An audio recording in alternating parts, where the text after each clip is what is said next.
Alright, let's get out of the way. Don't forget to subscribe, hit the like button, leave a comment if you'd like. I chose 7 of the best animes I think people should start watching now. They're not all going to be good, but it's good to diversify your taste. So we're going to start off with week 4 of this seasonal anime. So in Mashle, we start off with this meathead who just likes lifting weights and not studying for shit. I mean, what he's going to do? Is he going to compete in bodybuilding competitions? I mean, this guy's the annoying jock in class who keeps asking for stuff that he doesn't have. So you're in a wizard school, and of course you're going to learn how to ride a broom, right? But when he goes and tries to find a broom, he brings out a big piece of wood instead. And I'm thinking, how dumb is this fucking guy? So now he has to ask his roommate for it. And surprisingly, even though he's very strong, they still bully him. For example, someone challenges him to a broom racing contest where they already have experience, they already know Mashle can't use magic. And so they bet on it and they say, whoever loses has to obey whatever the person who wins commands.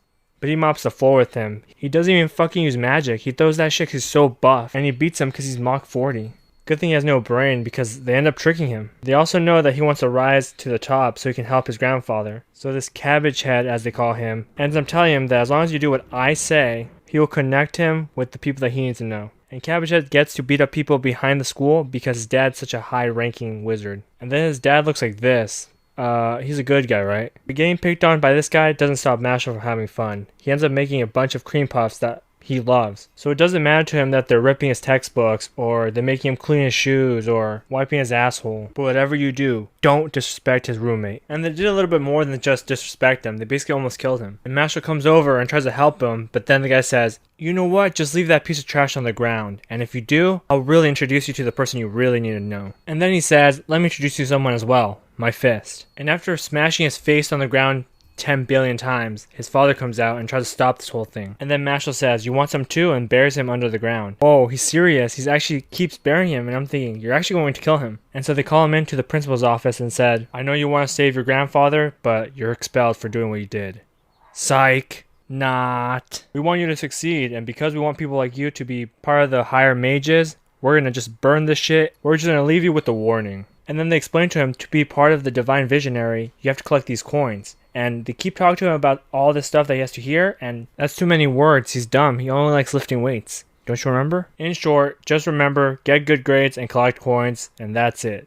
Do a good job, and then you'll get there. So another dumb jock elects him to participate in this Harry Potter ripoff type of game where he can collect coins. The only problem is that he doesn't have magic, so he can't ride a broom. That's awful. But not as awful as being in hell. In Hell's Paradise. So a random samurai gets hired as security for this really rich guy. Everything is going well up until a part where they said, you might be called the Blue Dragon, but I bet you can't destroy the dragon, which is just a piece of metal. Alright, bet. So he gets carried away, and not just does he destroy the mural, he also starts destroying the mansion, and they call the cops and they take him to prison. So now that he's on Hell's Paradise, he's traveling with this bowl cut guy. And then he said when he gets out, he's going to go back to the mansion and just destroy them all. And then his bowl cut friend thinks he's more useful than him because he's good at medicine and he's really good with swords. They walk into Hell's Paradise and it's not a paradise. It's a bunch of insects with human heads. They start walking through the forest and that's exactly what they see. And on top of that, there's a bunch of giants ready to kill them. Good thing her criminal is an assassin that can kill these fish heads. Only in hell would you see a fish head that's super buff and stretches punches out like Luffy. And unfortunately, it's not the only monster there. They're surrounded with Titans. Then he demonstrates his shinobi way number 5, and it's run! Well, they can't. There's too many of them around, so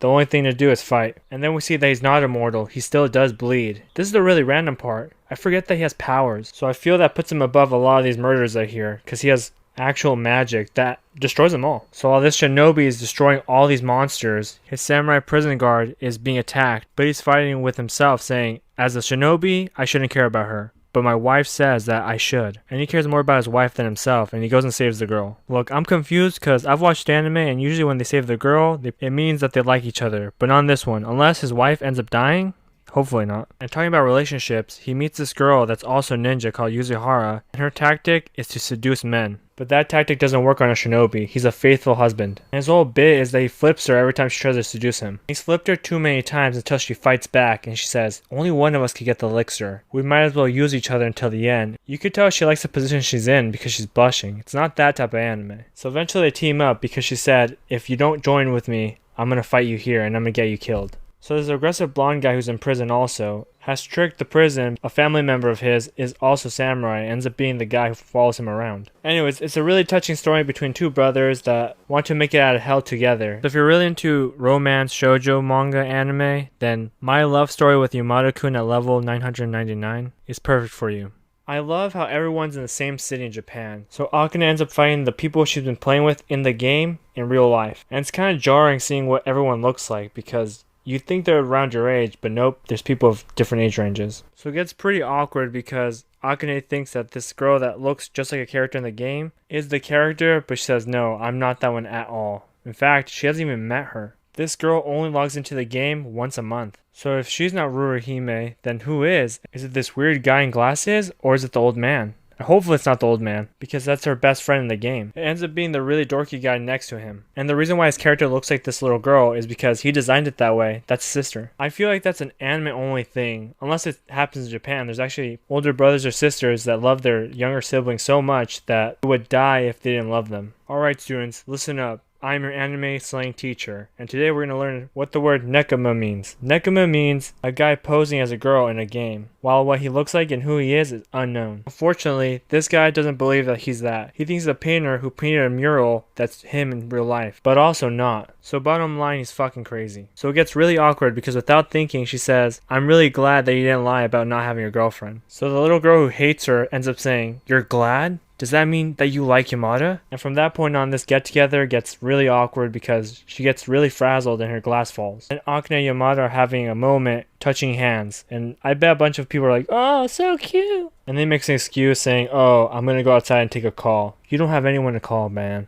Also, he has no idea that Akane likes him. And he's basically the only one because everyone else in the group already knows. All we know is that Yamada has a past with the girl that he probably had a hard time with. So the little lunch that they're having is over, except the only thing that's not over is the hatred that this girl has for her. So we're reminded that Yamada is a really attractive guy because all these girls are looking at him. And Akane thought they were looking at her because she's very cute looking. But no, she's an insect compared to this model-like creature. But the reason why he's so thin is because all he ever eats is pudding or some food that he gets from the corner store. So even though they're not close to Akane's house, she still goes all the way 15-20 minutes away to go get food from her home that she can give to Yamada, even though she doesn't have that much food anyways because her job doesn't pay as well and she goes to college and that's where the money goes. But of course Yamada declines because he says, no, you should probably feed yourself first, but she's so insistent on it. And out of nowhere she gets a call from a random number and for some reason she picks it up. And it's from the girl that doesn't like her and she wants to apologize and she wants to meet up with her again so they can become friends this time. So Yamada checks his phone and looks at the calendar and the date says that that's the day that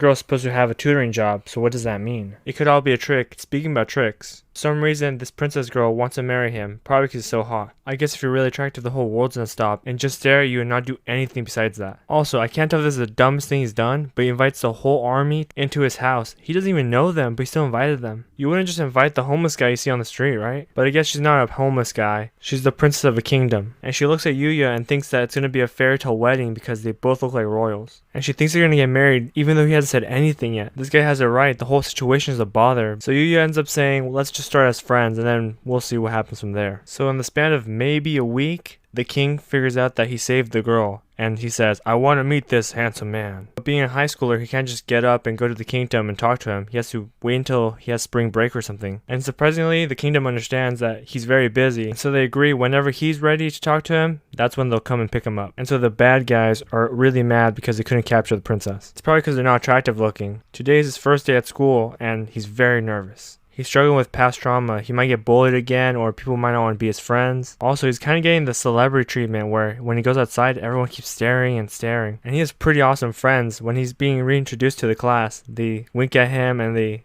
wave at him. One of his friends is not just good at sports, but he's the best at sports. And the other guy is probably really good at video games. Maybe. And so he makes a new friend at school, and while they're talking, a soccer ball is about to hit her in the face, and he somehow karate kicks that shit all the way to the soccer goal. Almost stereotypical how this guy says, hey, are you okay? He responds, yes, of course. I mean, this guy's life flipped 360 degrees because he used to be bullied and now he's getting talked about even in the locker room. I mean, what's going on here? Wow, that's better scenes in this episode. And what are they talking about? How Yuya is awesome. Of course, right? That whole show revolves around him. And so one day he's just sitting in class and he's listening to his boring teacher and he's looking at the track and the girl's waving at him and he waves back and he sees this motorcycle gang break through the school gates and cause harm to the school and the students there. And look, I hope this is just an anime, but the teachers don't do anything. They just sit really far away from the students while all the students are in the danger zone. And who hired these assholes? It's the other assholes. So they didn't have their punching bag in the other school, so they had to come all the way over here to get it. So they plan on taking the girl that Yuya knows, and a teacher gets in front of him. But he doesn't do anything. Why? Well, here comes a superhero. Do-do-do-do. Don't blink or he might just kick your ass. There's like 40 guys in there, and somehow he whoops all of their asses. One guy. But I get it, because he brings his power from the other world into the real world somehow. And so a 400-pound man will not stop Goku. And after they lose most of their team, the boss comes out of hiding, and he starts fighting him with a motorcycle.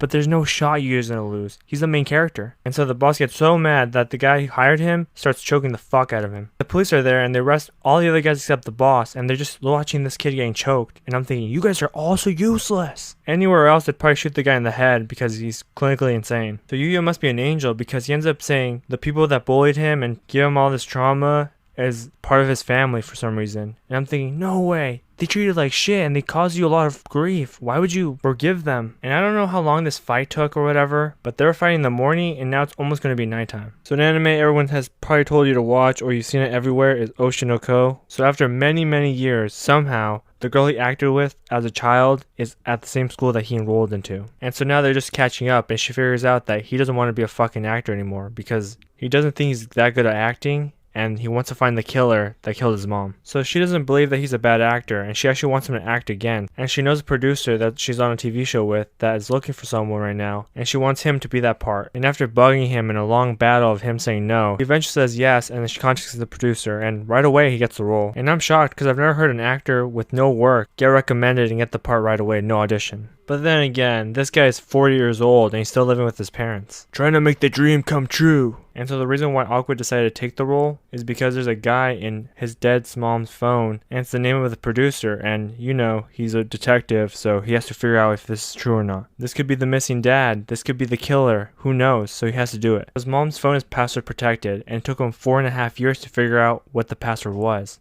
But what I was thinking is he keeps putting down numbers. It could be letters too. I guess he just got really lucky. So the TV show he's going to be on is already running. He's going to play a small villain character. So they end up watching the Netflix special and it fucking sucks. So the actors are really new. They're not looking for experienced actors. Even the producers, the cameramen, they're all new. And the only reason why the network picked them up was because they're really hot people. So Aqua decided to say, I'm a serious actor, so I'm going to study the hell out of this all night, just to stand out in the audition so the producers will see him. So the day comes and they shoot the episode and they finish with it. So everyone's mean and they think they're the best of the best. Obviously, they're conceited. And then we figure out that Angelina Jolie is not getting work as much as we think she is. And that's not even the surprising part. The surprising part is Aqua ends up being at the right place at the right time where the producer says, we're just looking for anyone. They don't have to have experience. We're just looking for money, and that's all we want to do. Aqua can care less. He doesn't give a fuck. He just wants the DNA that he has. And he figures out that they were smoking and they left a cigarette there, so they can scan the saliva that he left, and maybe he's going to figure out who this person is. And honestly, I know he hates to admit it, but I think he actually likes acting because he kind of acts really dramatic for no reason. So this guy was isekai into a world without a god because that's what he prayed for, but not anymore. He really likes gods. Now the problem is that the god that lives with him has to get to 10,000 followers to get to full power. But people don't follow just because you put out content. Since we're on the subject, if you're still watching, don't forget to subscribe. I really appreciate you if you're still watching. And he makes this isekai world into the world that he used to live in. And this scene makes my eyes hurt for some reason. So the main character's dad was a salesman, and now he's going to use his tricks on these villagers so they can follow her. So they all want grass and a lawnmower in front of their houses. And just like any presidential campaign, he says, I promise you all you're going to get one. And so she starts stacking up followers really quickly. But you know, things are bound to slip, you know? Like this scene. Wow. This is why we come for anime. This is the peak of anime, I think. It's up there with god tier anime like Demon Slayer or Jujutsu Kaisen. But if you like that scene, it just gets better and better. You think, alright, so she dropped a little water, how about a whole pool? And if that wasn't enough for you, here's another scene that'll keep you full for the day. As you can tell, they're having a great time at this bar. Some people are having an awesome time at this bar. So skipping forward, there's an Archon that ends up picking on this girl because she wants to know everything about this village. She can go and destroy it. Why doesn't she just destroy it if she can? The only thing she does is torture this girl even more. And then you're torturing the fans too, which kind of sucks. So the Archon's gonna kill this girl. Right when she's about to attack her, the god of this world comes out and protects her. They end up having this really big comedic Dragon Ball Z scene just for the god of this world to lose to the Archon. So the Archon's about to destroy this whole village, but out of nowhere, just a random villager in the village was hiding, and they're Loki of the Archon. And no way! All the guys are turning to girls. Why? This anime just gets better and better if you like this type of anime. So after Tanjiro destroys his doll, they find an ancient sword that's been used way too many times because it's full of blood. And the earth starts shaking, and they look inside the forest, and there's something coming out of it. It looks like a giant fucking bear, but no, it's just Tanjiro's swordsmith, and he's been lifting way too much. Sometimes I forget that Tanjiro has crazy muscle, cause damn, look at this boy. I mean, the guy over there is super buff and super strong. And he's stopping him from taking the sword, which is pretty impressive. But not for too long, cause this guy is 3 Tanjiro strong, so the other kid tries to help him. But not until some random guy comes over and says he has one trick to him that will make him stop doing this. And they start tickling his sides. And that makes him paralyzed for about 5 minutes. Or until he gets really angry and he just snaps out of it. In this case, the little kid starts throwing rocks at him while he's paralyzed, and he also says, "This is why you have no wife and you're so old." And that gets him so pissed that he gets up and he refuses to let go of the sword. But he lets him take it because he gives Tanjiro a new sword, and supposedly he's gonna go and fix this one and give it back to him. But Tanjiro's worried because all those 300 years that's been sitting there, it might end up killing the swordsmith because it's gonna be a lot of work. But for some reason, Tanjiro still tries to make friends with this bully, and he just gets kicked out because he wants to know about his past and he refuses to tell him. But that doesn't stop him from having a good day. So he goes back to his room and he starts braiding Nezuko's hair because she wants to look like Mitsuri because she also has tight braids. But one random day, one of the swordsmiths are just walking down the neighborhood and he sees a pot on the ground and he thinks, "What's in the pot?" And he stares into it and it's a fucking demon! And he swallows them whole. But he must have tasted really expired because he spits them out. So most of the demons are already at the village that they're staying at. Unfortunately, Tanjiro and Nezuko are both trying to get some sleep. And it's not the demons that wake them up. It's actually this monster, which is a Hashira. So through kind words and actions, Tanjiro and the Miss Hashira become friends. And to me, that was really surprising because this guy was really mean to the kid in the last episode. And then we see a demon politely knock on the door, entering. And so the Miss Hashira tries to slash his head off, but he's so fast he misses. And this demon's really annoying because he says that he doesn't really want to fight, but he keeps staring at them. And so eventually, the Miss Hashira slashes his head off, but that was such a bad move. That's when they split up into 2 different demons, and they're super strong and super crazy. Because one of them can use electricity, and they can shoot Tanjiro until he's dead. And luckily, Genya is awake, and he's walking around, and he sees demons, and he just shoots them. But he's not very good at aiming because he misses one of them and only shoots the other one. And so one of the demons takes Tanjiro into the air, and now Tanjiro can't slash him. So these demons are destroying these demon slayers because right off the bat, they blow the Miss Hashira away, and now he can't even fight them. And 2, the flying demon ends up supersonicking Tanjiro's ears and makes him fall all the way to the ground. But luckily, he doesn't die because he stops himself from falling to the ground too quickly. But that doesn't matter, he's still fucked up. But speaking about fucked up, the Miss Hashira sees that the kid's almost going to be eaten by a fish. And when it comes to action, he's more bark than bite because he thinks that he should just focus on saving Tanjiro because Tanjiro is much stronger than this kid. But Tanjiro's words really hit him deep. But even though he says that he needs to save the strong before the weak, he still saved them, and now the kid's free. Alright guys, that's the end of week 4. If you guys like this type of content, let me know in the comment section below so I can keep making it. See you next week. Peace.